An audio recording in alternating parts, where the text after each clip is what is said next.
Hi friends, welcome to Saini education classes. आज का session होने वाला है RPF constable GK GS previous year पर आधारित क्वेश्चन। हिस्ट्री सब्जेक्ट है। 2016 से लेकर 2021 तक आरपीएफ कांस्टेबल एग्जाम में पूछे गए सभी प्रश्न और हिस्ट्री के अंदर मध्य इतिहास के प्रश्न होने वाले हैं। टॉप 100 क्वेश्चन लेकर आया हूँ। जो चैनल पर पहली बार आया है तो चैनल को सब्सक्राइब जरूर कर लेना।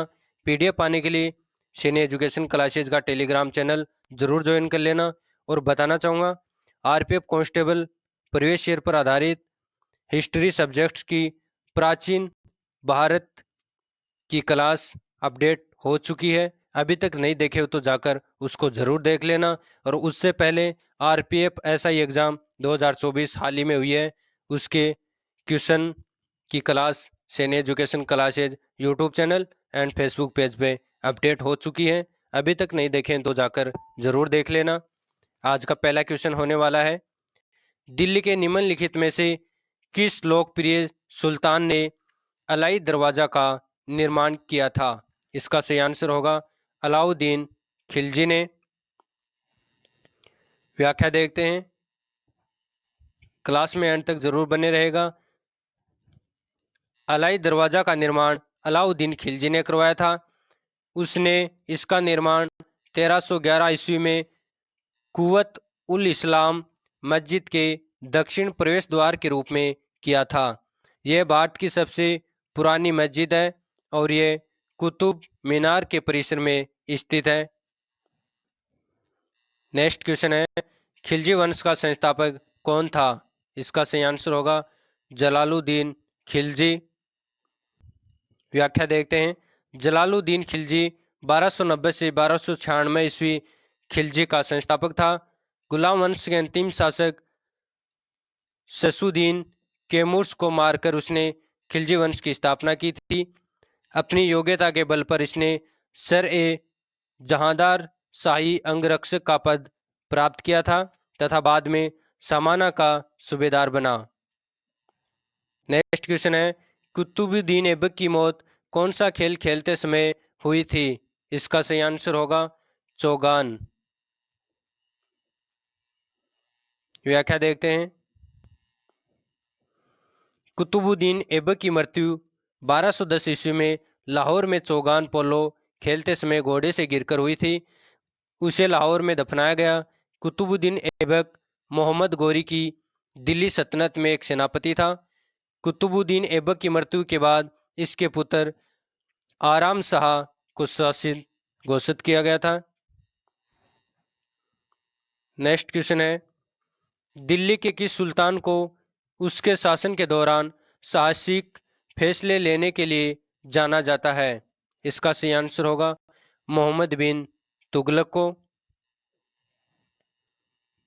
व्याख्या देखते हैं, दिल्ली सल्तनत के सुल्तान मोहम्मद बिन तुगलक को उनके शासन के दौरान साहसिक फैसले लेने के लिए जाना जाता है। मोहम्मद बिन तुगलक अपनी 5 महत्वाकांक्षी परियोजनाओं के लिए प्रसिद्ध था, जिसके लिए वह विशेष रूप से विवादास्पद बन गया। मोहम्मद बिन तुगलक के 5 साहसिक फैसले या परियोजनाएं जो निम्न है, दोआब में राजस्व वृद्धि 1326, राजधानी परिवर्तन दिल्ली से देवगिरी 1327 में, सांकेतिक मुद्रा का प्रचलन 1329 में, खुरासान अभियान 1329 में, कराचील अभियान 1337 में। नेक्स्ट क्वेश्चन है, मध्यकालीन भारत में दीवान ए अर्ज किसे कहा जाता है? इसका सही आंसर होगा सैन्य विभाग को। बताना चाहूँगा, सैन्य education classes YouTube channel and Facebook page पे आरपीएफ एसआई 2024 में पूछे गए सभी प्रश्न की क्लास अपडेट हो चुकी है। पॉलिटी, ज्योग्राफी, हिस्ट्री सब्जेक्ट्स की ऑलरेडी अपडेट हो चुकी है। अभी तक नहीं देखें तो ज़रूर देख लेना। आरपीएफ कांस्टेबल के लिए भी ये क्लासें रामबाण साबित होने वाली है। मध्यकालीन भारत में दीवान ए अर्ज सैन्य विभाग को कहा जाता है। इस विभाग में को आर्जिक ए मुलालिक भी कहा जाता है। इस विभाग की स्थापना गयासुद्दीन बलबन ने की थी और अलाउद्दीन खिलजी के समय इसका महत्व बढ़ गया था। इस विभाग द्वारा शाही पत्राचार का कार्य किया जाता था। इसका उपयोग सुल्तान की घोषणाओं और पत्रों के अनुबंध तैयार करने के लिए किया जाता था। नेक्स्ट क्वेश्चन है, चैनल पर पहली बार आए हो तो चैनल को सब्सक्राइब जरूर कर लेना। अमृतसर में प्रसिद्ध स्वर्ण मंदिर निम्नलिखित में से किस सिख गुरु द्वारा पूर्ण किया गया था? इसका सही आंसर होगा गुरु अर्जुन देव। व्याख्या देखते हैं। अमृतसर में प्रसिद्ध स्वर्ण मंदिर की नींव सिखों के चौथे गुरु श्री रामदास जी वर्ष 1577 में रखी थी और सिखों के पांचवें गुरु श्री अर्जुन देव ने 15 दिसंबर 1588 को स्वर्ण मंदिर का निर्माण पूर्ण किया गया। स्वर्ण मंदिर अमृतसर के सबसे बड़े आकर्षणों में से एक है। इसे श्री हरमंदिर साहिब के नाम से भी जाना जाता है। नेक्स्ट क्वेश्चन है, निम्नलिखित में से किस लिपि में पंजाबी भाषा लिखी जाती है? इसका सही आंसर होगा गुरुमुख लिपि में। व्याख्या देखते हैं। पंजाबी भाषा गुरुमुख लिपि में लिखी जाती है। गुरुमुख गुरुओं के मुख से निकली हुई अर्थात गुरुओं के मुख से निकली हुई वाणी। इस लिपि में 3 स्वर और 32 व्यंजन है। इसकी शुरुआत गुरु अंगदेव द्वारा की गई थी। गुरुमुखी लिपि की वर्णमाला में प्राय संयुक्त अक्षर नहीं होते हैं। इसमें अनेक संयुक्त ध्वनियाँ होती है। नेक्स्ट क्वेश्चन है, लिखित मुगल शासकों में से किसने दीनपनाह नामक शहर की नींव रखी लेकिन वह इसे पूरा नहीं कर सका? इसका सही आंसर होगा हुमायूं ने। व्याख्या देखते हैं। मुगल बादशाह हुमायूं ने दीनपनाह नगर की नींव रखी थी लेकिन वह इसे पूरा नहीं कर सका क्योंकि शेरशाह सूरी ने 1547 ईस्वी में हुमायूं को पराजित किया और दीनपनाह नगर के स्थान पर ही शेरगढ़ के नाम से अपनी नई राजधानी का निर्माण कराया, जिसने पुराना किला कहा जाता है, जो अब दक्षिण पूर्वी दिल्ली में स्थित है। नेक्स्ट क्वेश्चन है, किस मुगल शासक ने मनसबदारी व्यवस्था लागू की थी? इसका सही आंसर होगा अकबर ने। व्याख्या देखते हैं। मनसबदारी व्यवस्था मुगल काल की प्राचीन एक प्रशासनिक प्रणाली थी जिसे अकबर ने शुरू किया था। मनसब का अर्थ है सेना में पद या रैंक। मनसब के आधार पर अधिकारियों के वेतन व भत्ते निर्धारित होते थे। मनसबदारों की नियुक्ति बादशाह द्वारा होती थी। मुगलों की सैनिक भर्ती जाति अथवा वंश के आधार पर की जाती थी। नेक्स्ट क्वेश्चन है, जैन उल आबिदीन अपने सहिष्णु विचारों के लिए जाना जाता है, वह किस साम्राज्य का सुल्तान था? इसका सही आंसर होगा कश्मीर का। व्याख्या देखते हैं। जैन उल आबिदीन 1420 से 1470 ईस्वी कश्मीर साम्राज्य का सुल्तान था। सभी धर्मों के प्रति सहिष्णुता का भाव तथा अपने अच्छे कार्यों के कारण ही इसे कश्मीर का अकबर कहा जाता था। उसने अपने शासन के दौरान हिंदुओं को पूर्ण धार्मिक स्वतंत्रता प्रदान की थी। जैन उल आबदीन ने जजिया कर हटाया और अपने राज्य में गाय का वध निषेध कर दिया। नेक्स्ट क्वेश्चन है, स्लोप वाल या बेटर दीवारें किस सल्तनत के स्थापत्य की प्रमुख विशेषता है? इसका सही आंसर होगा तुगलक। व्याख्या देखते हैं। स्लोप वाल या बेटर दीवारें तुगलक वंश के शासनकाल की प्रमुख विशेषता है। तुगलक कालीन स्थापत्य की दूसरी विशेषता मेहराब, सरदल एवं धरन के सिद्धांतों का समन्वय था। पादशाहनामा पुस्तक किसके बारे में लिखी गई है? इसका सही आंसर होगा शाहजहां के बारे में। व्याख्या देखते हैं। पादशाह नामक पुस्तक शाहजहां के बारे में लिखी गई है। यह पुस्तक अब्दुल हमीद लाहौरी द्वारा लिखी गई, जो मुगल सम्राट शाहजहाँ के शासन के दौरान एक यात्री और इतिहासकार था। अब्दुल हमीद लाहौरी अब्दुल फजल के एक शिष्य थे। अकबरनामा और पादम शाहनामा के संपादित संस्करण पहली बार एशियाटिक सोसाइटी द्वारा दिसंबर में प्रकाशित किया गए थे। नेक्स्ट क्वेश्चन है, पानीपत की पहली लड़ाई में बाबर ने किसे पराजित किया था? इसका सही आंसर होगा इब्राहिम लोदी को। व्याख्या देखते हैं।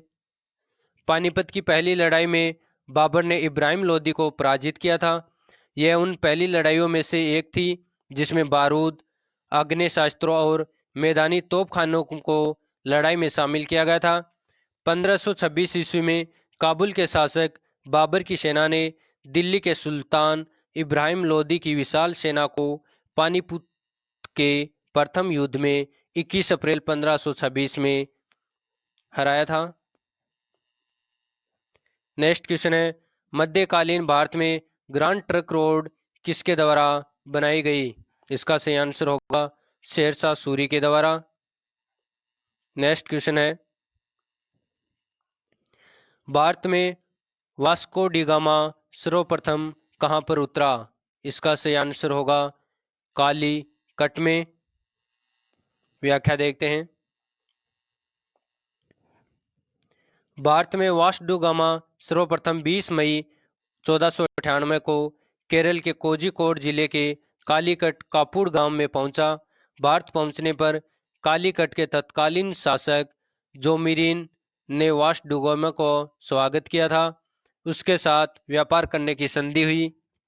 1502 ईस्वी में वास्को डी गामा दूसरी बार भारत आया और कोच्चि के राजा से व्यापार करने का समझौता किया। 1524 ईस्वी में वास्को डी गामा तीसरी बार भारत पहुंचा और यहीं उसकी 24 दिसंबर 1524 ईस्वी को मृत्यु हो गई। पहले कोच्चि में ही दफनाया गया, लेकिन बाद में 1538 में उसकी पुनः कब्र खोदी गई और उसके अवशेषों को पुर्तगाल वापस ले जाया गया। नेक्स्ट क्वेश्चन है, निम्न में से किसके शासन के दौरान मुगल चित्रकला अपने चरम पर थी? इसका सही आंसर होगा जहांगीर के शासनकाल में। व्याख्या देखते हैं। जहांगीर के शासनकाल के दौरान मुगल चित्रकला अपने चरम पर थी। जहांगीर स्वभाव से प्रकृतिवादी तथा और वनस्पतियों तथा जीवों के चित्रों को पसंद करता था। इसके युग में सबसे अनोखी प्रवृत्ति चित्रों के चारों ओर सजे हुए हाशिए का उपयोग है, जो कभी कभी स्वयं पेंटिंग के रूप में विस्तृत होती थी। जहांगीर ने पोर्ट्रेट चित्रकला के रूप में भी प्रकृति पर जोर दिया है। नेक्स्ट क्वेश्चन है, चित्तौड़ में विजय स्तंभ की स्थापना किसने करवाई? इसका सही आंसर होगा राणा कुंभा ने। व्याख्या देखते हैं। चित्तौड़ में विजय स्तंभ की स्थापना मेवाड़ नरेश राणा कुंभा ने करवाई थी। इसकी स्थापना राणा कुंभा ने मोहम्मद खिलजी के नेतृत्व वाली मालवा की सेना पर सारंगपुर की लड़ाई में विजय के उपरांत करवाई थी। इसे स्मारक के रूप में वर्ष 1440 से 1448 के मध्य बनाया गया था।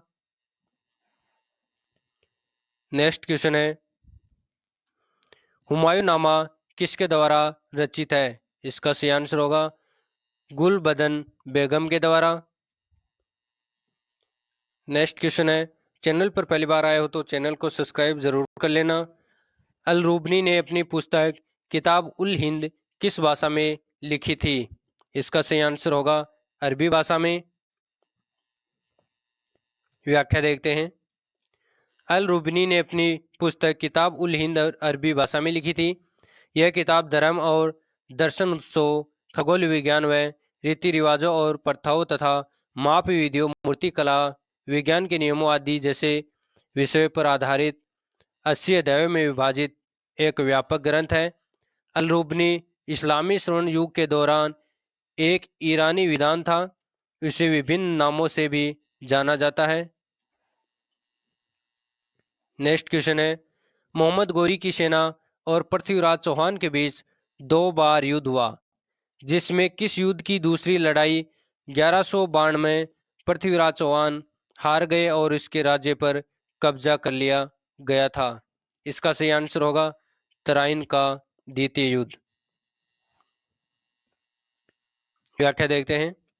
मोहम्मद गौरी की सेना और पृथ्वीराज चौहान के बीच 2 बार युद्ध हुआ, जिसमें तराइन की दूसरी लड़ाई में पृथ्वीराज चौहान हार गए और मोहम्मद गौरी ने उसके राज्य पर कब्जा कर लिया था। नेक्स्ट क्वेश्चन है, इनमें से किसके द्वारा दिल्ली सल्तनत में इक्ता प्रणाली को संस्थागत रूप में लागू किया गया था? इसका सही आंसर होगा इल्तुतमिश के द्वारा। व्याख्या देखते हैं। दिल्ली सल्तनत के शमसुद्दीन इल्तुतमिश द्वारा इक्का प्रणाली की शुरुआत की गई। इक्कादारी प्रणाली केंद्रीकरण के लिए एक महत्वपूर्ण साधन था। इक्कादारी प्रणाली सुल्तानों और कुलीनता के बीच क्षेत्रों के विभाजन पर आधारित थी। इसमें भूमि छोटे भागों में विभाजित करके उसे रईसों, अधिकारियों, सैनिकों को दिया गया था। इसका शासन 1211 से 1236 तक था। इल्तुतमिश कुतुबुद्दीन ऐबक का दामाद था। वह दिल्ली सल्तनत पर शासन करने वाला पहला शासक था।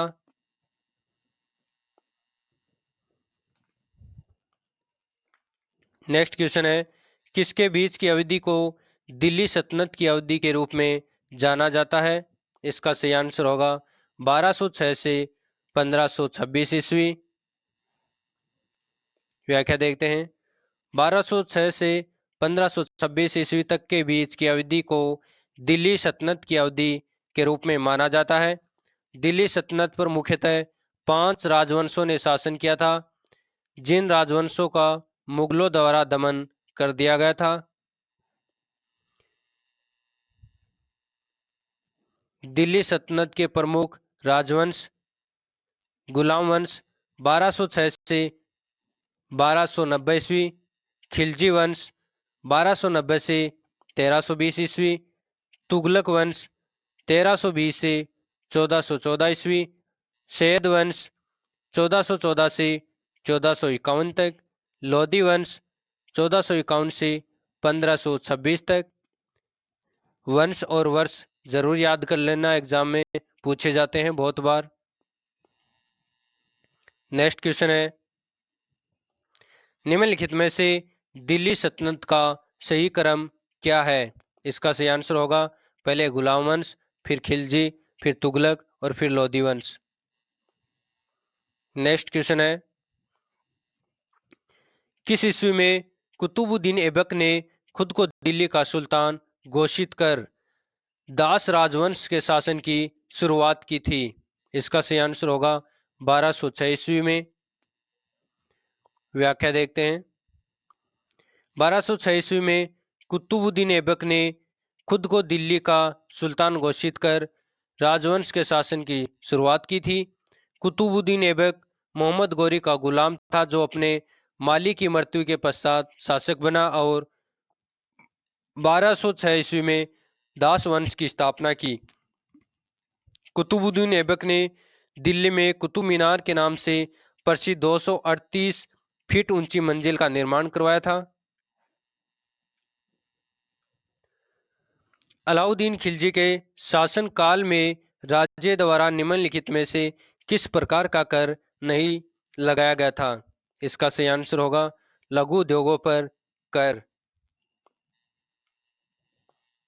नेक्स्ट क्वेश्चन है, रजिया सुल्तान किसकी बेटी थी? इसका सही आंसर होगा इल्तुतमिश की। व्याख्या देखते हैं। रजिया सुल्तान सैदुद्दीन इल्तुतमिश की बेटी थी। तुर्की मूल की अन्य राजकुमारियों की तरह रजिया को तलवारबाजी, घुड़सवारी तथा अन्य सभी प्रकार के युद्ध प्रशिक्षण दिए गए थे। बताना चाहूँगा, सैन्य education classes YouTube channel and Facebook page पर एसएससी परीक्षाओं के लिए RWJS निधि बुक का सॉल्यूशन चल रहा है। अभी तक नहीं देखें तो जाकर जरूर देख लेना। उन्हें सेना का नेतृत्व तथा प्रशासन कार्यों का अभ्यास कराया गया ताकि ज़रूरत पड़ने पर वो इनका प्रयोग कर सके। रजिया सुल्तान ने दिल्ली की गद्दी पर बैठकर 1236 ईस्वी से 1240 ईस्वी तक 4 साल शासन किया। वह दिल्ली सल्तनत की प्रथम अंतिम मुस्लिम महिला शासिका थी। दिल्ली की शासिका बनने के बाद उन्होंने उद्मत उल निस्वा की उपाधि धारण की थी। नेक्स्ट क्वेश्चन है, मुगलों के विरुद्ध हल्दी घाटी का युद्ध किसने लड़ा? इसका आंसर होगा महाराणा प्रताप ने। व्याख्या देखते हैं। मुगलों के विरुद्ध हल्दी घाटी का युद्ध 18 जून 1576 ईस्वी को मेवाड़ राजस्थान के शासक महाराणा प्रताप और अकबर की सेना के मध्य लड़ा गया था। अकबर की सेना का नेतृत्व राजपूत राजा मान सिंह ने किया था। इस युद्ध में महाराणा प्रताप को मुख्य रूप से भील जनजाति का सहयोग मिला था। नेक्स्ट क्वेश्चन है, गुरु ग्रंथ साहिब किस धर्म का पवित्र ग्रंथ है? इसका सही आंसर होगा सिख धर्म का। व्याख्या देखते हैं। गुरु ग्रंथ साहिब सिख धर्म का प्रमुख ग्रंथ है। इसका संपादन सिख समुदाय के 5वें गुरु अर्जुन देव ने किया था। गुरु ग्रंथ साहिब का पहला प्रकाश 30 अगस्त 1604 ईस्वी को हरि मंदिर साहिब अमृतसर में मनाया गया था। 1705 में दमदमा साहिब में सिख समुदाय के 10वें गुरु गोविंद सिंह जी ने गुरु तेग बहादुर जी के 116 शब्द जोड़कर इसको पूर्ण किया। इसमें 1430 पृष्ठ है। नेक्स्ट क्वेश्चन है, भारत में सिजदा प्रथा किसने शुरू की थी? इसका सही आंसर होगा गयासुद्दीन बलबन ने। व्याख्या देखते हैं। सिजदा और पेबोस प्रथा को गयासुद्दीन बलबन ने शुरू किया था। सिजदा का अर्थ झुककर सुल्तान के चरणों में सलाम करना तथा पेबोस का अर्थ सुल्तान के पैरों को चूमना। नेक्स्ट क्वेश्चन है, कौन सा शासक कुतुब मीनार के निकट अलाई मीनार बनाना चाहता था लेकिन इसका निर्माण कार्य पूर्ण नहीं हो सका? इसका सही आंसर होगा अलाउद्दीन खिलजी। व्याख्या देखते हैं। कुतुब मीनार के उत्तर में अधूरी बनी अलाई मीनार का निर्माण अलाउद्दीन खिलजी ने करवाया था। इस मीनार की ऊंचाई 24.5 मीटर है। अलाउद्दीन खिलजी की मृत्यु हो जाने के कारण यह मीनार अधूरी रह गई। अलाई मीनार को कुशक ए सीरी भी कहा जाता है। नेक्स्ट क्वेश्चन है, 13वीं सदी में बख्तियार खिलजी ने बंगाल के किस राजा को पराजित किया था? इसका सही आंसर होगा लक्ष्मण सेन को। व्याख्या देखते हैं। 13वीं सदी में तुर्की शासक बख्तियार खिलजी ने बंगाल के शासक लक्ष्मण सेन को पराजित किया था। लक्ष्मण सेन बंगाल के सेन राजवंश के चतुर्थ शासक और एकीकृत बंगाल के अंतिम हिंदू प्रशासक थे। बख्तियार खिलजी ने बिहार बंगाल के विजित क्षेत्रों को एक प्रांत के रूप में संगठित किया था। नेक्स्ट क्वेश्चन है, कौन 84 वर्ष तक उपमहाद्वीप में शासन करने वाला प्रथम मुस्लिम वंश था? इसका सही आंसर होगा गुलाम वंश।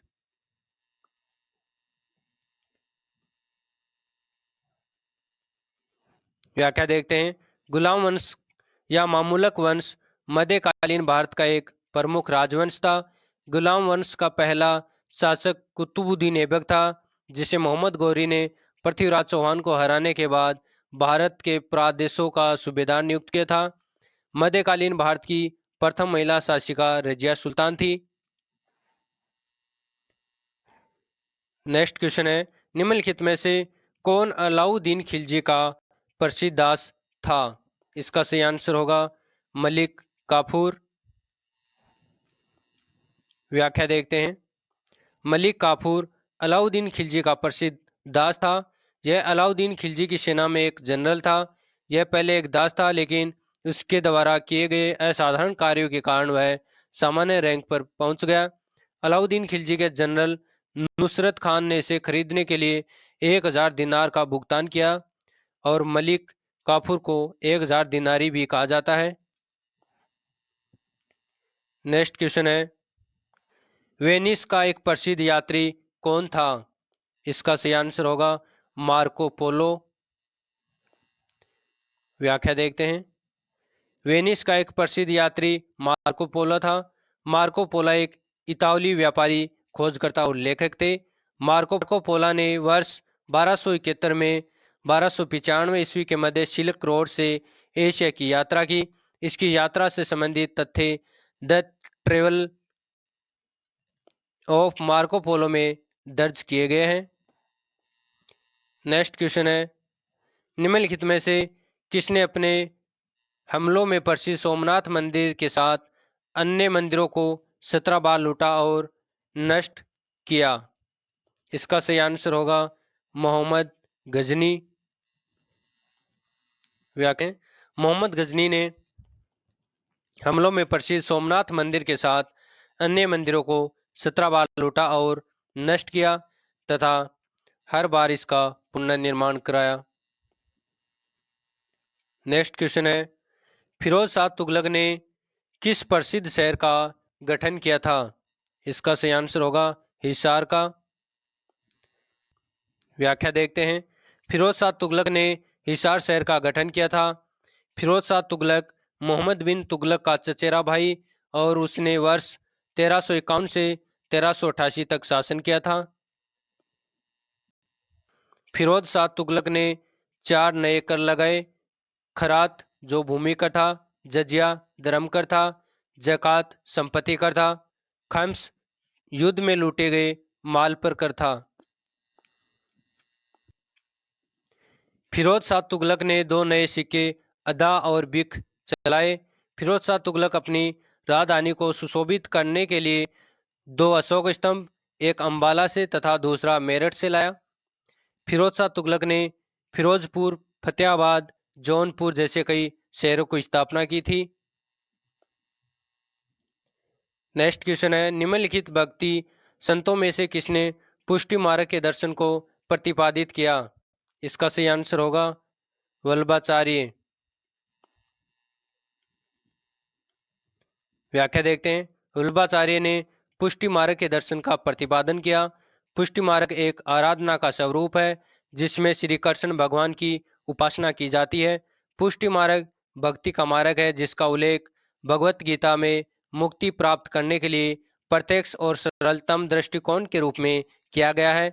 वल्लभाचार्य शुद्ध अद्वैत प्रचारक थे। नेक्स्ट क्वेश्चन है, सिलसिला शब्द का संबंध किससे है? इसका सही आंसर होगा सूफी संप्रदाय से। व्याख्या देखते हैं। सिलसिला शब्द का संबंध सूफी संप्रदाय से है। सिलसिला का अर्थ है एक श्रृंखला जो गुरु और शिष्य के मध्य एक सतत कड़ी का प्रतीक है। सूफी आदेशों को भारत के अंदर और बाहर सिलसिला के नाम से जाना जाता है। चिश्ती सिलसिला भारत में ख्वाजा मुइनुद्दीन चिश्ती द्वारा पेश किया गया था। नेक्स्ट क्वेश्चन है, बहमनी राज्य किसके शासन के तहत सर्वाधिक शक्तिशाली था? इसका सही आंसर होगा महमूद गवन के। व्याख्या देखते हैं। बहमनी राज्य महमूद गवन के शासन के दौरान सर्वाधिक शक्तिशाली था। मोहम्मद गवन मोहम्मद साहब बहमनी द्वितीय के प्रधानमंत्री थे। उन्हें मलिक उल तजूर की उपाधि दी गई। उन्होंने बीदर में इस्लामी शिक्षा के लिए कई मदरसे बनाए। नेक्स्ट क्वेश्चन है, तैमूर ने दिल्ली पर किस वर्ष आक्रमण किया था? इसका सही आंसर होगा 1398 ईस्वी में। व्याख्या देखते हैं। तैमूर ने दिल्ली पर वर्ष 1398 ईस्वी में तुगलक वंश के अंतिम शासक नसरुद्दीन के शासन के दौरान आक्रमण किया था। तैमूर एक तुर्क मंगोल आक्रमणकारी था जिसने तैमूर साम्राज्य की स्थापना की थी। नेक्स्ट क्वेश्चन है, मुगल साम्राज्य का संस्थापक कौन था? इसका सही आंसर होगा बाबर। नेक्स्ट क्वेश्चन है, निम्नलिखित में से कौन सा राजवंश दिल्ली का सल्तनत अंतिम राजवंश था? इसका सही आंसर होगा लोधी राजवंश। व्याख्या देखते हैं। लोधी राजवंश दिल्ली का सल्तनत का अंतिम राजवंश था। लोधी वंश की स्थापना बहलोल खान लोधी ने की थी। लोधी वंश के शासनकाल की अवधि 1451 से 1526 ईस्वी थी। नेक्स्ट क्वेश्चन है, पानीपत का द्वितीय युद्ध कब हुआ था? इसका सही आंसर होगा 1556 ईस्वी में। पानीपत का द्वितीय युद्ध 5 नवंबर 1556 को उत्तर भारत के हिंदू शासक सम्राट हेमचंद विक्रमादित्य तथा मुगल सम्राट अकबर की सेना के मध्य लड़ा गया था। अकबर के सेनापति बैरम खान के लिए निर्णायक जीत थी। नेक्स्ट क्वेश्चन है, दीन ए इलाही नामक नया धर्म किसने चलाया था? इसका सही आंसर होगा अकबर ने। व्याख्या देखते हैं। दीन ए इलाही ईश्वर का धर्म वर्ष 1582 ईस्वी में अकबर द्वारा प्रारंभ किया गया था, जो धार्मिक मान्यताओं से संबंधित था। अकबर का विचार इस्लाम हिंदू धर्म को आपस में जोड़ना था, लेकिन ईसाई धर्म, पारसी धर्म एवं जैन धर्म के पहलुओं को भी जोड़ना था। अकबर का शासनकाल वर्ष 1556 से 1605 ईस्वी तक था। नेक्स्ट क्वेश्चन है, चैनल पर पहली बार आए हो तो चैनल को सब्सक्राइब जरूर कर लेना। पीडीएफ पाने के लिए सैनी एजुकेशन क्लासेज का टेलीग्राम चैनल जाकर जरूर ज्वाइन करिए। क्लास कैसी लगी कमेंट करके जरूर बताया करो। काकतीय राजवंश का अंत निम्नलिखित में से किसके द्वारा किया गया था? इसका सही आंसर होगा दिल्ली सल्तनत के द्वारा। बताना चाहूँगा, सैनी एजुकेशन क्लासेज का Telegram channel special current affairs के लिए लॉन्च कर दिया गया है, जाकर ज़रूर ज्वाइन कर लेना। नेक्स्ट क्वेश्चन है, प्रसिद्ध यात्री और लेखक मोहम्मद इब्न बतूता किस देश से संबंधित है, जिन्होंने 14वीं शताब्दी में भारत सहित कई देशों की यात्रा की थी? इसका सही आंसर होगा मोरक्को। व्याख्या देखते हैं। इब्न बतूता मोरक्को देश से आया था। इब्न बतूता एक अफ्रीकी यात्री, विद्वान था, लेखक भी था।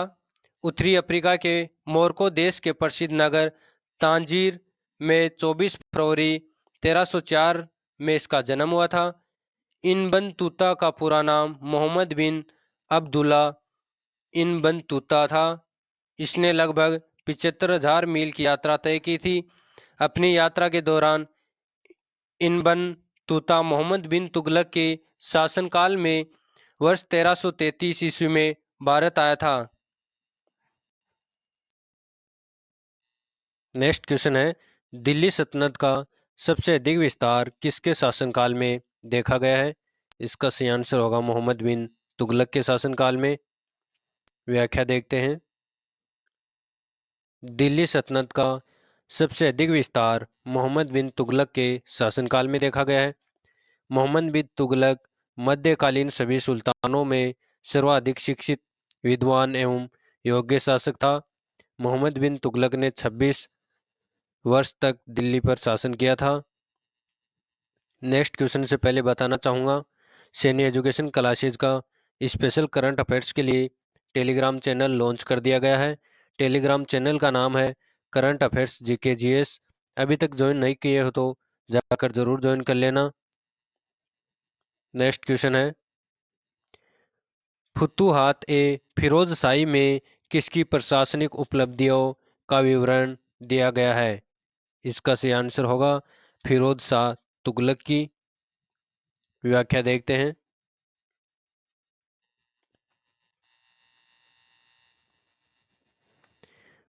फुतूहात ए फिरोजशाही में फिरोज शाह तुगलक की प्रशासनिक उपलब्धियों का विवरण दिया गया है। इसका लेखन समय फिरोज शाह तुगलक ने किया था।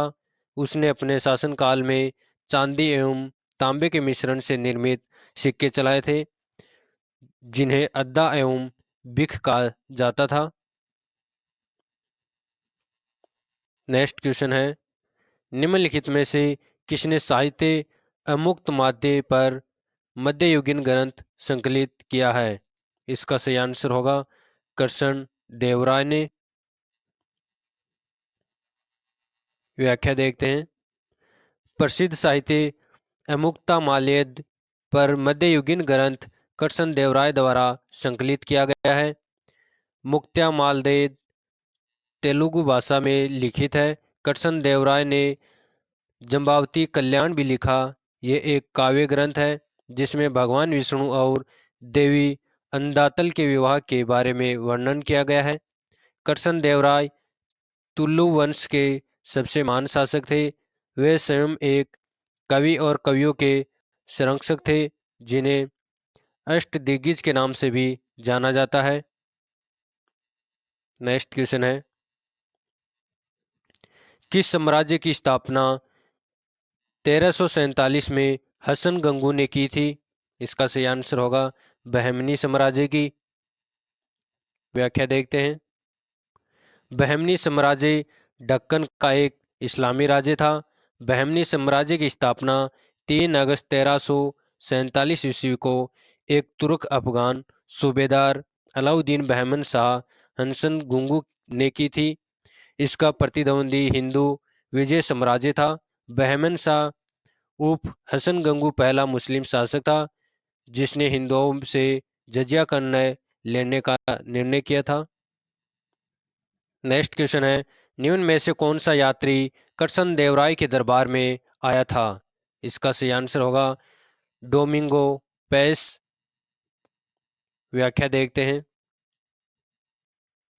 डोमिंगो पेस भारत में अब तक के सबसे शक्तिशाली राजा कृष्णदेवराय के दरबार में आया था। डोमिंगो पेस एक पुर्तगाली यात्री था। डोमिंगो पेस ने वर्ष 1520 के आसपास विजयनगर का दौरा किया था।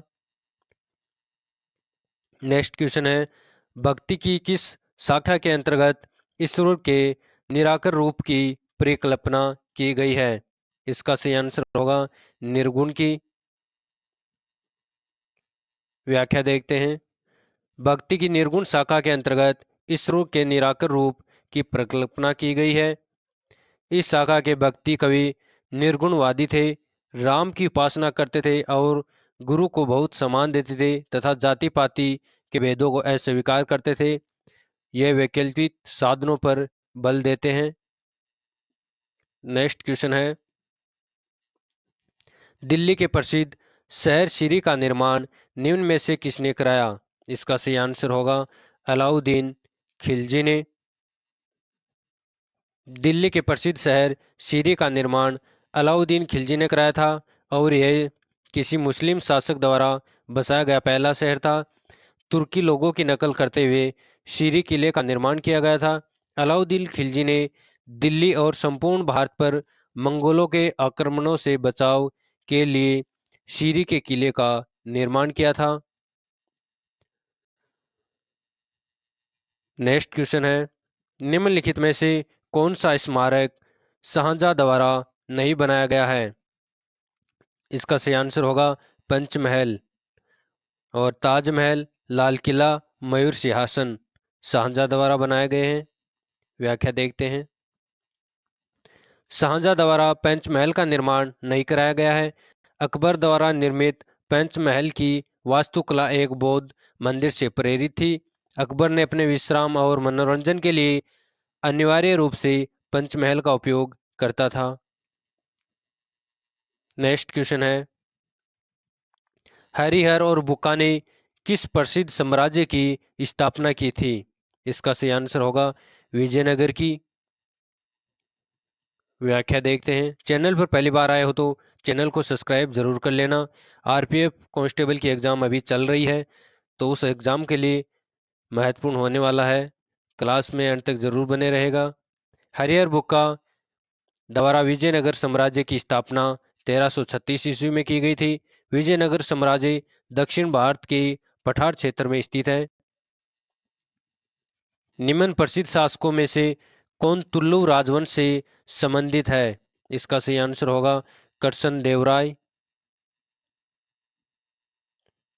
व्याख्या देखते हैं।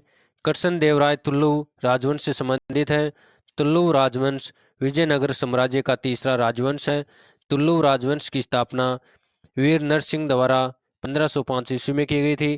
तुलु राजवंश का शासक कृष्णदेवराय संपूर्ण विजयनगर साम्राज्य का महान शासक था? नेक्स्ट क्वेश्चन है, इल्तुतमिश ने किसे अपना उत्तराधिकारी घोषित करने का निर्णय किया था? इसका सही आंसर होगा रजिया को। व्याख्या देखते हैं।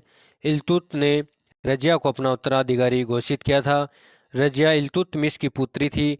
तुर्की मूल की रजिया को अन्य मुस्लिम राजकुमारियों की तरह सेना का नेतृत्व तथा प्रशासन के कार्यों में अभ्यास कराया गया ताकि ज़रूरत पड़ने पर इसकी सहायता ली जा सके। रजिया को अपने भाइयों और शक्तिशाली तुर्की अमीरों के विरुद्ध संघर्ष करना पड़ा था। नेक्स्ट क्वेश्चन है, दिल्ली के निम्न सुल्तानों में से कौन अपनी बाजार नियंत्रण नीति के लिए जाना जाता है? इसका सही आंसर होगा अलाउद्दीन खिलजी। व्याख्या देखते हैं। दिल्ली का सुल्तान अलाउद्दीन खिलजी अपनी बाजार नियंत्रण नीति के लिए जाना जाता है। अलाउद्दीन खिलजी के आर्थिक सुधारों में सबसे प्रमुख सुधार था उसकी बाजार नियंत्रण नीति। इसका उल्लेख बर्नी ने अपनी पुस्तक तारीख ए फिरोजशाही में किया है। इस नीति में कुल 4 बाजार स्थापित किए गए थे, गल्ला बाजार, अनाज मंडी, सराय अदल कपड़ा बाजार, घोड़ों गुलामों तथा पशुओं को बाजार और सामान्य बाजार। बताना चाहूँगा Saini education classes YouTube channel and Facebook page पे आरपीएफ एसआई एग्ज़ाम 2024 में पूछे गए सभी क्वेश्चन की क्लासेज जैसे पॉलिटी, हिस्ट्री, ज्योग्राफी, इकोनॉमिक्स की क्लासें अपडेट हो चुकी हैं। अभी तक नहीं देखे तो जाकर ज़रूर देख लेना। आरपीएफ कांस्टेबल के लिए महत्वपूर्ण क्लासें होने वाली हैं ये भी। नेक्स्ट क्वेश्चन है, तराइन की दूसरी लड़ाई कब लड़ी गई थी? इसका सही आंसर होगा 1192 में। व्याख्या देखते हैं। तराइन की दूसरी लड़ाई 1192 में लड़ी गई थी। तराइन के द्वितीय युद्ध में मोहम्मद गौरी ने पृथ्वीराज चौहान को हराया था। तराइन की लड़ाई जिसे त्रावटी की लड़ाई के रूप में भी जाना जाता है, इस लड़ाई में पृथ्वीराज चौहान और मोहम्मद गौरी के बीच 1191 से 1192 के मध्य 18 बार युद्ध हुआ था। नेक्स्ट क्वेश्चन है, गुरु नानक देव जी ने सिख धर्म की स्थापना किस शताब्दी में की थी या किस वर्ष में की थी? इसका सही आंसर होगा 15वीं शताब्दी में। व्याख्या देखते हैं। गुरु नानक देव जी ने सिख धर्म की स्थापना 15वीं शताब्दी में की थी। गुरु नानक देव जी के अनुयायी सिख कहलाए। गुरु नानक देव जी ने गुरु का लंगर नामक निःशुल्क सहभोगी भोजनालय स्थापित किया जिसे गुरु अंगदेव ने अस्थायी बना दिया। नेक्स्ट क्वेश्चन है, अजमेर इनमें से किस सूफी संत से संबंधित है? इसका सही आंसर होगा ख्वाजा मुइनुद्दीन चिश्ती। व्याख्या देखते हैं। अजमेर ख्वाजा मुइनुद्दीन चिश्ती सूफी संत से संबंधित है। अजमेर शरीफ दरगाह को भारत के सबसे पवित्र मुस्लिम तीर्थ स्थलों में से एक माना जाता है और ये अजमेर का एक प्रसिद्ध स्थल भी है। इस दरगाह में आस्था, जाति, धर्म, नस्ल या आर्थिक पृष्ठभूमि की परवाह किए बिना सभी को पूजा करने की मान्यता प्राप्त है। नेक्स्ट क्वेश्चन है, शिष्टाद्वैत दर्शन के संस्थापक कौन है? इसका सही आंसर होगा रामानुजनाचार्य। नेक्स्ट क्वेश्चन है, विशिष्टाद्वैत दर्शन के संस्थापक कौन है? इसका सही आंसर होगा रामानुजाचार्य। नेक्स्ट क्वेश्चन है, कुतुब मीनार जो दुनिया की सबसे ऊंची ईंटों की दीवार है, इसका निर्माण 1193 में दिल्ली सल्तनत के किस संस्थापक के आदेशों के तहत किया गया था? इसका सही आंसर होगा कुतुबुद्दीन ऐबक। व्याख्या देखते हैं। कुतुब मीनार जो दुनिया की सबसे ऊंची ईंटों की मीनार है, इसका निर्माण 1193 में दिल्ली सल्तनत के कुतुबुद्दीन ऐबक ने करवाया था। कुतुब मीनार को यूनेस्को द्वारा विश्व धरोहर स्थल घोषित किया गया है। नेक्स्ट क्वेश्चन है, इनमें से किसने अजमेर में 2.5 दिन का झोंपड़ा का निर्माण करवाया था? इसका सही आंसर होगा कुतुबुद्दीन ऐबक ने। व्याख्या देखते हैं। अजमेर में 2.5 दिन का झोंपड़ा कुतुबुद्दीन ऐबक ने निर्मित कराया था। कहा जाता है कि 2.5 दिन का झोंपड़ा 2.5 दिन में निर्मित किया गया था, इसलिए इसका नाम 2.5 दिन का झोंपड़ा पड़ा। इसका निर्माण पहले से निर्मित संस्कृत विद्यालय को नष्ट कर मोहम्मद गौरी के आदेशों पर इसके गवर्नर कुतुबुद्दीन ऐबक ने 1194 में करवाया था।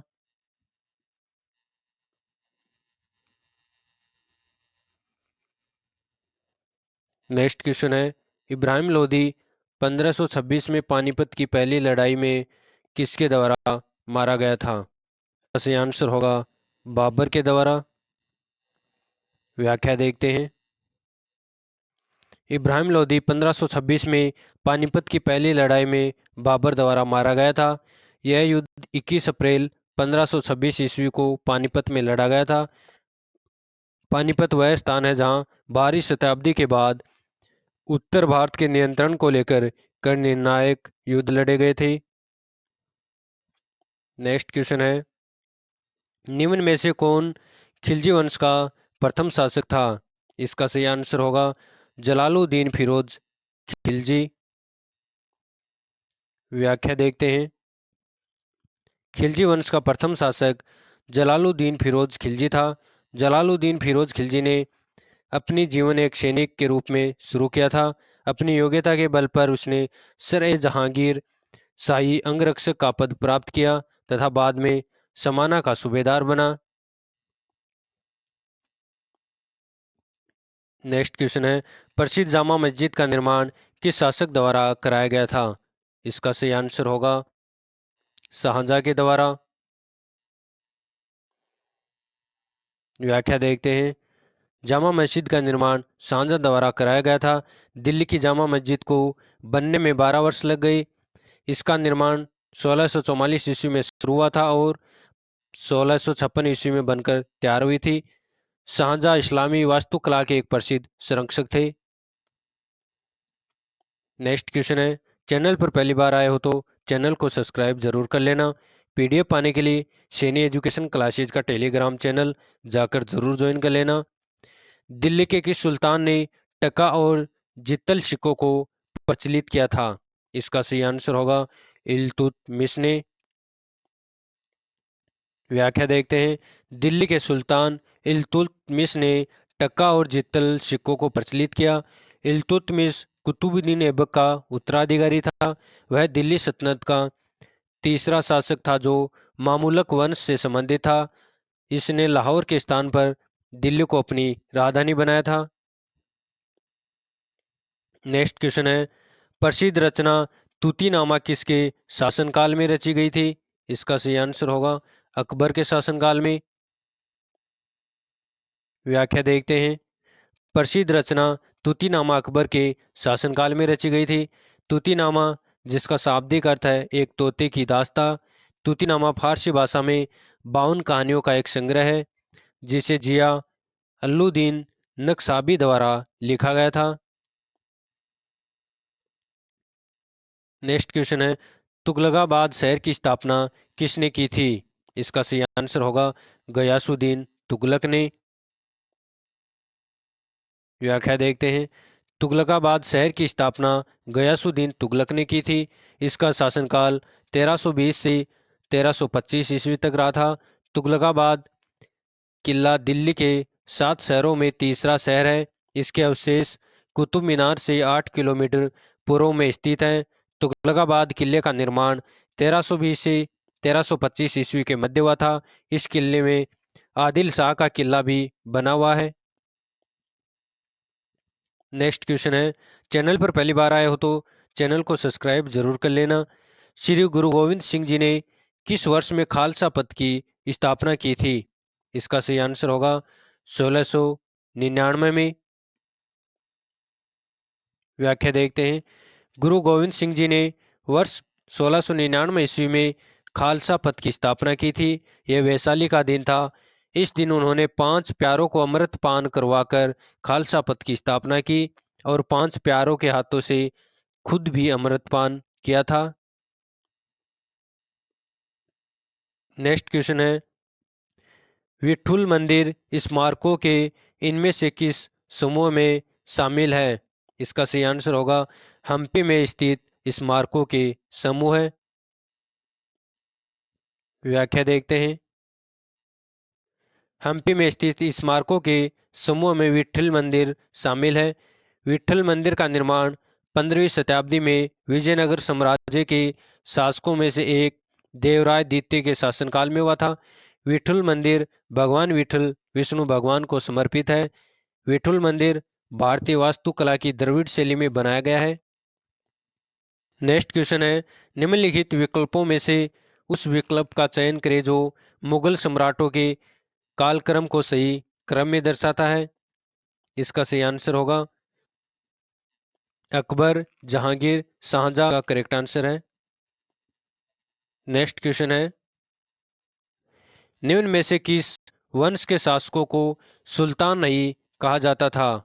इसका सही आंसर होगा मुगल वंश के शासकों को। व्याख्या देखते हैं। मुगल वंश के शासकों को सुल्तान नहीं कहा जाता था। सुल्तान की पदवी भारत के इतिहास में तुर्क के शासकों द्वारा शुरू की गई थी। मोहम्मद गजनी सुल्तान की उपाधि धारण करने वाला भारत का प्रथम शासक था। नेक्स्ट क्वेश्चन है, इनमें से किस अपने साम्राज्य को संगठित एवं मजबूत बनाने के लिए सिंधु घाटी से लेकर बंगाल में स्थित सोनार घाटी तक शाही रॉयल सड़क का निर्माण करवाया था, जिसका नाम ब्रिटिश काल के दौरान बदलकर जीटी रोड कर दिया गया था? इसका सही आंसर होगा शेरशाह सूरी के द्वारा। व्याख्या देखते हैं। शेरशाह सूरी ने अपने साम्राज्य को संगठित एवं मजबूत करने के लिए सिंधु घाटी से लेकर बंगाल में स्थित सोनार घाटी तक सड़क का निर्माण वर्ष 16वीं शताब्दी में करवाया था, जिसे बाद में अंग्रेजों ने नाम बदलकर जीटी रोड कर दिया गया। जीटी रोड को शेरशाह सूरी मार्ग के नाम से भी जाना जाता है। इसकी लंबाई 2500 किलोमीटर है। अंग्रेज गवर्नर ऑकलैंड ने इसका नाम बदलकर जीटी रोड या ग्रांड ट्रक रोड कर दिया था। नेक्स्ट क्वेश्चन है, शेरशाह द्वारा शुरू किए गए चांदी के सिक्कों को किसके रूप में मुगलों ने जारी रखा था? इसका सही आंसर होगा रुपया के रूप में। व्याख्या देखते हैं। शेरशाह सूरी द्वारा शुरू किए गए चांदी के सिक्कों को रुपया के रूप में मुगलों ने जारी रखा था। भारत में चांदी का रुपया पहली बार 16वीं शताब्दी में शेरशाह सूरी द्वारा शुरू किया गया था। इस एक सिक्के का वजन 178 ग्रेन था। शेरशाह सूरी ने एक रुपये को 40 तांबों के टुकड़ों या पैसों में विभाजित किया था। आगे चलकर मुगलों ने भी चांदी के सिक्कों को रुपये के रूप में जारी रखा था। नेक्स्ट क्वेश्चन है, चैनल पर पहली बार आए हो तो चैनल को सब्सक्राइब जरूर कर लेना। निम्नलिखित में से कौन सी धार्मिक और धर्मनिरपेक्ष दोनों रूप से प्रसिद्ध ऐतिहासिक इमारत उत्तर प्रदेश के फतेहपुर सीकरी शहर में नहीं है? इसका सही आंसर होगा कुतुब शाही मकबरा। व्याख्या देखते हैं। कुतुब शाही मकबरा धार्मिक धर्मनिरपेक्ष दोनों रूप से प्रसिद्ध ऐतिहासिक स्मारक उत्तर प्रदेश के फतेहपुर सीकरी शहर में नहीं है। यह मकबरा हैदराबाद के इब्राहिम बाग में स्थित है। बुलंद दरवाज़ा एवं सलीम चिश्ती की दरगाह फतेहपुर सीकरी में है, जिसका निर्माण अकबर ने करवाया था। दीवार ए खास का निर्माण भी अकबर ने 1637 में आगरा के किले में करवाया था। नेक्स्ट क्वेश्चन है, 27 अक्टूबर 1605 को फतेहपुर सीकरी में किसकी मृत्यु हुई थी, जिन्हें आगरा के सिकंदरा में दफनाया गया था? इसका सही आंसर होगा सम्राट अकबर की। व्याख्या देखते हैं। 27 अक्टूबर 1605 को फतेहपुर सीकरी में सम्राट अकबर की मृत्यु हुई थी, जिसे आगरा के सिकंदरा में दफनाया गया था। अकबर ने भारत पर 1556 से 1605 तक शासन किया था। अकबर 13 वर्ष की उम्र में शासक बन गया था। सम्राट अकबर का प्रधानमंत्री बैरम खां था। अकबर ने एक धर्म दीन ए इलाही चलाया था। नेक्स्ट क्वेश्चन है, सुल्तान मोहम्मद बिन तुगलक ने अपनी राजधानी को दिल्ली से किस जगह स्थानांतरित करने का फैसला किया था? इसका सही आंसर होगा देवगिरी। व्याख्या देखते हैं। चैनल पर पहली बार आए हो तो चैनल को सब्सक्राइब जरूर कर लेना। क्लास पसंद आए तो अपने दोस्तों के साथ क्लास को शेयर जरूर करिए। मोहम्मद बिन तुगलक ने अपनी राजधानी को 1326 से 1327 ईस्वी में दिल्ली से देवगिरी दौलताबाद में स्थानांतरित कर दिया था। मोहम्मद तुगलक ने 1325 से 1351 तक दिल्ली पर शासन किया था। यह अपने विभिन्न फैसलों के कारण विवादों में रहा है। मोहम्मद बिन तुगलक को राजधानी के स्थानांतरित होने के कारण मंगोलों के आक्रमणों का भय था, इसलिए यह योजना असफल रही। राजधानी को बाद में फिर दिल्ली स्थानांतरित कर दिया गया। नेक्स्ट क्वेश्चन है, इबादत खाना कहाँ स्थित है? इसका सही आंसर होगा फतेहपुर सीकरी में। व्याख्या देखते हैं। इबादत खाना फतेहपुर सीकरी में स्थित है। इबादत खाना पूजा का स्थान वर्ष 1575 ईस्वी में अकबर द्वारा फतेहपुर सीकरी में विभिन्न धार्मिक संप्रदायों के आध्यात्मिक नेताओं को एकत्रित करने के लिए बनाया गया था, ताकि विभिन्न धर्मों के धार्मिक गुरुओं व नेताओं की शिक्षाओं पर चर्चा की जा सके।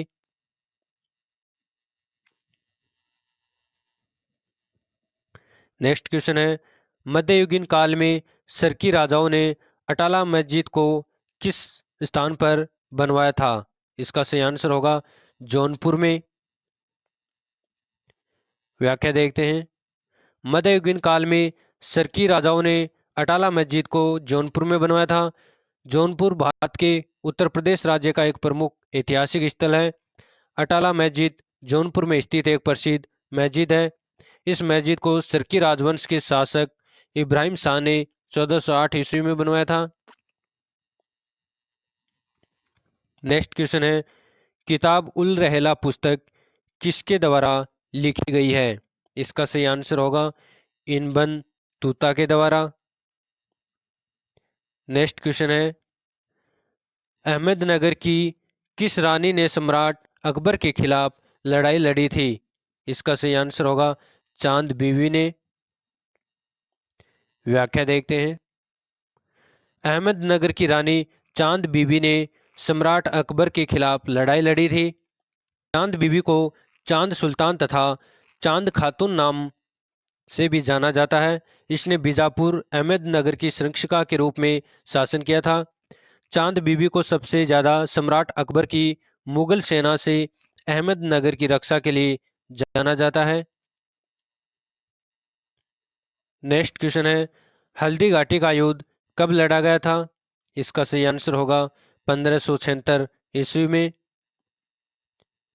व्याख्या देखते हैं। हल्दी घाटी का युद्ध 18 जून 1576 ईस्वी को मेवाड़ के राजपूत शासक महाराणा प्रताप और मुगल बादशाह अकबर के बीच लड़ा गया था। हल्दी घाटी के युद्ध में महाराणा प्रताप हार गए थे। अकबर की सेना का नेतृत्व आमेर के राजा मान सिंह प्रथम ने किया था, जबकि इस युद्ध में महाराणा प्रताप को मुख्य रूप से भील जनजाति का सहयोग मिला था। बताना चाहूँगा, सैनी एजुकेशन क्लासेज का फेसबुक पेज का नाम है BS Kataria Saini education classes. अभी तक ज्वाइन नहीं किए हो तो जाकर जरूर ज्वाइन कर लेना। नेक्स्ट क्वेश्चन है, भारत के इनमें से किस मुगल शासक ने अंग्रेजों को सूरत में अपना पहला कारखाना स्थापित करने की अनुमति दी थी? इसका सही आंसर होगा जहांगीर ने। व्याख्या देखते हैं। जहांगीर ने अंग्रेजों को सूरत में अपना पहला कारखाना स्थापित करने की अनुमति दी थी। 1608 ईस्वी में इंग्लैंड के राजा जेम्स प्रथम के दूत के रूप में कैप्टन हॉकिंस सूरत पहुंचा, जहां से वह मुगल सम्राट जहांगीर से मिलने आगरा गया। 1613 ईस्वी में जहांगीर शाही फरमान ने अपने अंग्रेजों को भारत की सूरत में फैक्ट्री खोलने की अनुमति दे दी। नेक्स्ट क्वेश्चन है, शाहजहां की बेटी ने शाहजहानाबाद दिल्ली में स्थापित नई राजधानी की कई वास्तुशिल्प परियोजनाओं में भाग लिया था। इसका सही आंसर होगा जहां आरा ने। व्याख्या देखते हैं। शाहजहां की बेटी जहां आरा ने शाहजहानाबाद दिल्ली में स्थापित नई राजधानी की कई वास्तुशिल्प परियोजनाओं में भाग लिया था। शाहजहानाबाद की 18 इमारतों में से 5 का निर्माण जहां आरा ने महिलाओं द्वारा कराया था। इसकी सबसे प्रसिद्ध परियोजना चांदी चौक थी, जो पुरानी दिल्ली की 4 दीवारी वाले शहर की मुख्य सड़क थी। नेक्स्ट क्वेश्चन है, बाबर की आत्मकथा बाबरनामा किस भाषा में लिखी गई है? इसका सही आंसर होगा तुर्की भाषा में। व्याख्या देखते हैं। बाबर की आत्मकथा बाबरनामा तुर्की भाषा में लिखी गई है। कुतुब ए बाबरी के नाम से लिखी गई है। जो बाबरनामा में बाबर ने अपने जीवन की अनेक घटनाओं का विस्तार से वर्णन किया है। इसके माध्यम से बाबर द्वारा जीवन में लड़े गए युद्धों की जानकारी प्राप्त होती है।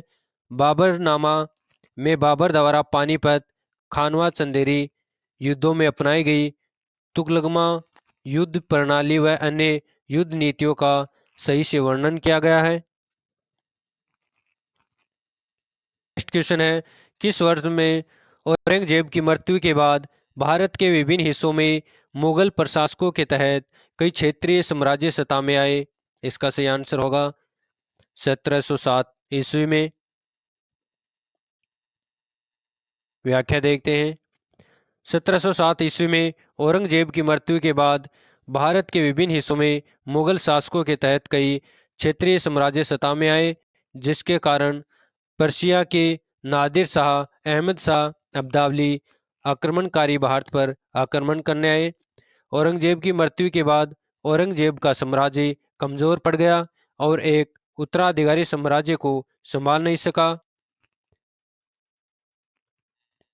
नेक्स्ट क्वेश्चन है, निम्नलिखित में से किस राजा को औरंगजेब ने छत्रपति शिवाजी महाराज के विरुद्ध युद्ध लड़ने के लिए भेजा था? इसका सही आंसर होगा जय सिंह को। नेक्स्ट क्वेश्चन है, भारत के मयूर सिंहासन को कौन लेकर गया था? इसका सही आंसर होगा नादिर शाह ने। व्याख्या देखते हैं। चैनल पर पहली बार आए हो तो चैनल को सब्सक्राइब जरूर कर लेना। भारत से मयूर सिंहासन नादिर शाह लेकर गया था। नादिर शाह ने मोहम्मद शाह का रंगीला के शासनकाल में आक्रमण किया था। इसके बीच करनाल वर्ष 1739 में युद्ध हुआ, जिसमें मोहम्मद शाह रंगीला को हराकर बंदी बना लिया गया। नादिर शाह को ईरान का नेपोलियन भी कहा जाता है। भारत से जाते हुए वह प्रसिद्ध मुगल सिंहासन तख्त ए ताउस और कोहिनूर हीरा भी अपने साथ ले गया था। नेक्स्ट क्वेश्चन है, मध्यकाल में लिखे गए महाकाव्य पद्मावत के लेखक कौन है? इसका सही आंसर होगा मलिक मोहम्मद जाससी। व्याख्या देखते हैं। मध्यकाल में लिखे गए महाकाव्य पद्मावत के लेखक मलिक मोहम्मद जायसी हैं। पद्मावत महाकाव्य चित्तौड़ के महान राजा रतन सिंह रावल और रानी पद्मावती की कथा है, जिसमें रानी पद्मावती के अद्वितीय सौंदर्य और बुद्धिमानी युद्ध नीतियों का वर्णन किया गया है। पद्मावत मनसवली शैली में रचित एक प्रबंध काव्य है, जिसमें चित्तौड़गढ़ पर अलाउद्दीन खिलजी के आक्रमण, रानी पद्मावती के जौहर का वर्णन है। नेक्स्ट क्वेश्चन है, भारत का अंतिम मुगल शासक कौन था? इसका सही आंसर होगा बहादुर शाह द्वितीय। व्याख्या देखते हैं। चैनल पर पहली बार आए हो तो चैनल को सब्सक्राइब जरूर कर लेना। भारत का अंतिम मुगल शासक बहादुर शाह द्वितीय था या फिर बहादुर शाह जफर था। इसका असली नाम अजूफर नादिरुद्दीन सिद्दीकी मोहम्मद बहादुर शाह जफर था। बहादुर शाह जफर ने 1837 से 1857 तक लगभग 20 वर्षों तक शासन किया।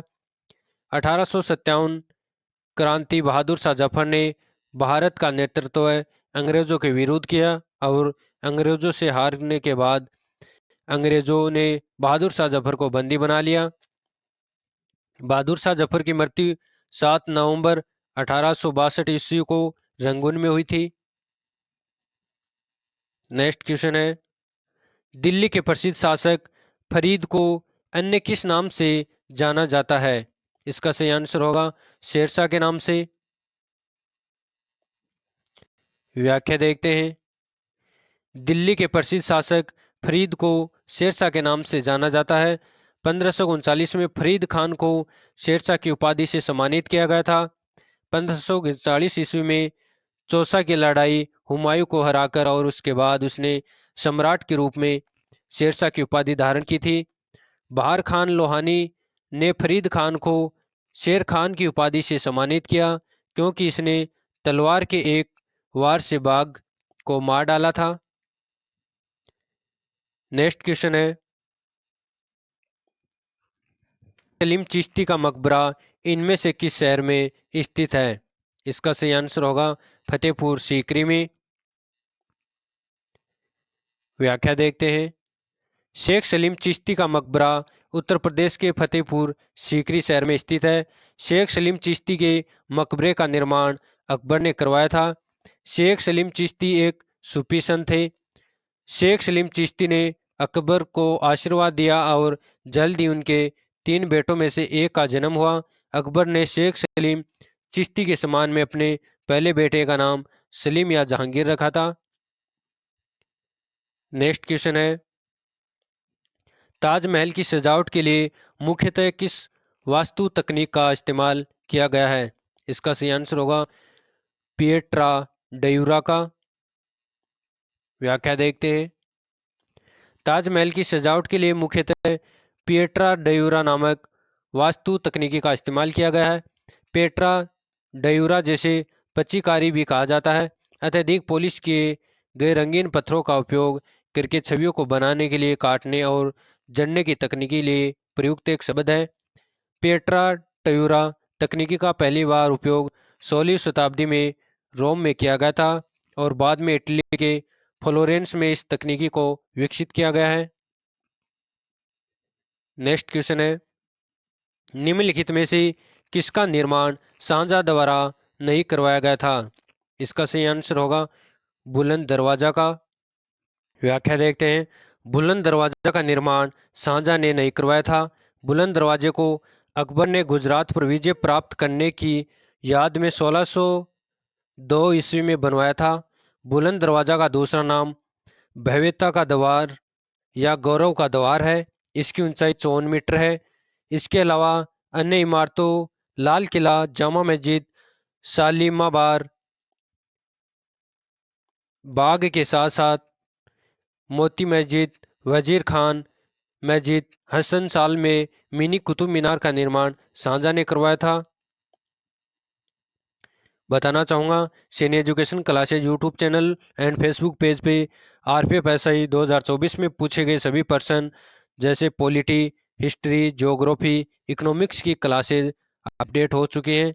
अभी तक नहीं देखें तो जाकर ज़रूर देख लेना। नेक्स्ट क्वेश्चन है, ताजमहल परिसर का निर्माण लगभग कब शुरू किया गया था? इसका सही आंसर होगा 1632 ईस्वी में। व्याख्या देखते हैं। ताजमहल का निर्माण लगभग 1632 ईस्वी में शुरू किया गया था और पूर्ण रूप से 1653 ईस्वी में बनकर तैयार हुआ था। यूनेस्को वर्ल्ड हेरिटेज सेंटर के अनुसार ताजमहल वर्ष 1631 से 1648 के मध्य निर्मित हुआ है।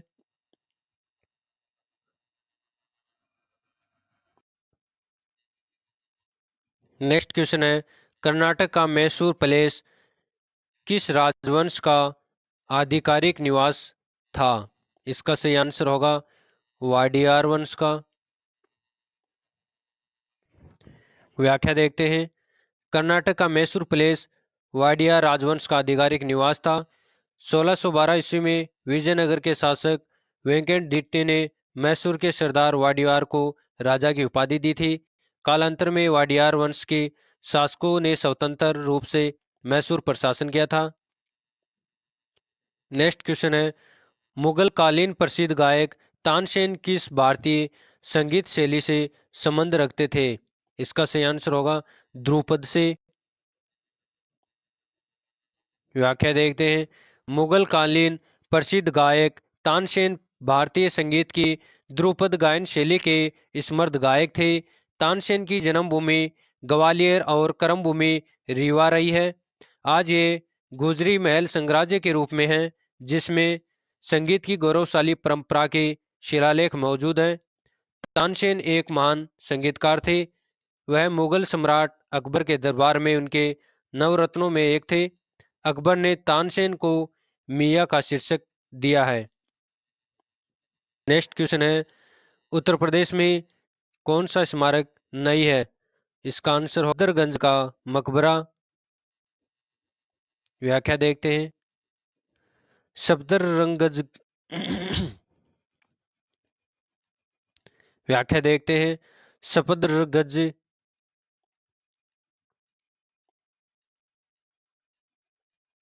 व्याख्या देखते हैं। सफदरगंज का मकबरा उत्तर प्रदेश में न होकर दिल्ली में स्थित है। यह मकबरा दिल्ली की प्रसिद्ध इमारतों में से एक है। सफदरगंज का मकबरा मुगल बादशाह मोहम्मद शाह की स्मृति में नवाज सुआदुद्दौला ने वर्ष 1754 ईस्वी में बनवाया था। इसकी बेगम की कब्र बनी हुई है। बताना चाहूँगा, सैनी एजुकेशन क्लासेज का करंट अफेयर्स के लिए स्पेशल टेलीग्राम चैनल लॉन्च कर दिया गया है। अभी तक ज्वाइन नहीं किए हो तो जाकर ज़रूर ज्वाइन कर लेना। चैनल का नाम है current affairs GK GS. Next question है, निम्नलिखित संगीतकारों में से कौन है जो 1253 से 1325 ईस्वी तक जीवित थे और जिन्हें पारंपरिक तबला और सितार के आविष्कार के रूप में जाना जाता है? इसका सही आंसर होगा अमीर खुसरो। व्याख्या देखते हैं। अमीर खुसरो 1253 से 1325 ईस्वी में प्रसिद्ध सूफी संत हजरत निजामुद्दीन औलिया के शिष्य थे। उन्होंने सितार, तबला और कई अन्य संगीत वाद्य यंत्रों की आविष्कार का श्रेय दिया जाता है। अमीर खुसरो द्वारा ख्याल और तराना हिंदुस्तानी शास्त्रीय संगीत के दो लोकप्रिय रूपों की खोज के लिए जाना जाता है। नेक्स्ट क्वेश्चन है, जयपुर की विख्यात इमारत हवा महल एक बहुस्तरीय महल है जो सवाई प्रताप सिंह द्वारा बनाई गई थी। इसका सही आंसर होगा 1799 ईस्वी में। व्याख्या देखते हैं। जयपुर की विख्यात इमारत हवा महल एक बहुस्तरीय महल है जिसे सवाई प्रताप सिंह द्वारा 1799 में बनाया गया था। हवा महल 5 मंजिला इमारत है जो जयपुर राजस्थान के प्रसिद्ध जौहरी बाजार के पास स्थित है। यह पूर्ण रूप से लाल और गुलाबी बलुआ पत्थर से बनी हुई है। नेक्स्ट क्वेश्चन है, मध्यकाल में भारत आने वाले यात्रियों ने अपनी जीवनी लिखी और दरबारी कवियों ने अपनी राजाओं की प्रशंसा के लिए कविताएं लिखी। इन साहित्य स्रोतों को क्या कहा जाता है? इसका सही आंसर होगा इतिवृत्त। व्याख्या देखते हैं। मध्यकाल में भारत आने वाले यात्रियों ने अपनी जीवनी लिखी, दरबारी कवियों ने अपने राजाओं की प्रशंसा के लिए कविताएं लिखी। इन साहित्य स्रोतों को इतिवृत्ति कहा जाता है। मुगल सम्राट ने सभी इतिवृत्ति पांडुलिपियों के रूप में मिले हैं। नेक्स्ट क्वेश्चन है, चैनल पर पहली बार आए हो तो चैनल को सब्सक्राइब जरूर कर लेना। मध्यकालीन भारत के दौरान लिखी गई किताब गीत गोविंद के लेखक कौन है? इसका सही आंसर होगा जयदेव। नेक्स्ट क्वेश्चन है, राजपूत राजवंश के अनंगपाल तोमर ने किस राज्य को स्थापित किया था? इसका सही आंसर होगा दिल्ली को। व्याख्या देखते हैं। अनंगपाल तोमर या अनंगपाल द्वितीय तोमर वंश के संस्थापक थे। अनंगपाल तोमर को 11वीं शताब्दी में दिल्ली की स्थापना करने और दिल्ली को बसाने के लिए जाना जाता है। इसके शासनकाल में तोमर साम्राज्य अपने चरम पर पहुंच गया था। नेक्स्ट क्वेश्चन है और आज का लास्ट क्वेश्चन है, भारत में मध्यकाल किस शताब्दी से शुरू होता है और किस शताब्दी में समाप्त होता है? इसका सही आंसर होगा 8वीं से 18वीं शताब्दी। 8वीं शताब्दी में शुरू होता है और 18वीं शताब्दी में खत्म होता है। चैनल पर पहली बार आए हो तो चैनल को सब्सक्राइब जरूर कर लेना। पीडीएफ पाने के लिए सैनी एजुकेशन क्लासेज का टेलीग्राम चैनल जरूर ज्वाइन कर लेना। और चैनल पर पहली बार आए हो तो चैनल को सब्सक्राइब करके क्लास को अपने दोस्तों के साथ जरूर शेयर करना। और क्लास कैसी लगी कमेंट करके जरूर बताइए। जय हिंद। हमसे जुड़े रहने के लिए हमारे YouTube चैनल को सब्सक्राइब करें और नई वीडियो की नोटिफिकेशन के लिए बेल आइकॉन को दबाएं। अगर आप ये वीडियो Facebook पर देख रहे हैं तो लाइक जरूर करें और ज्यादा से ज्यादा शेयर करें। धन्यवाद।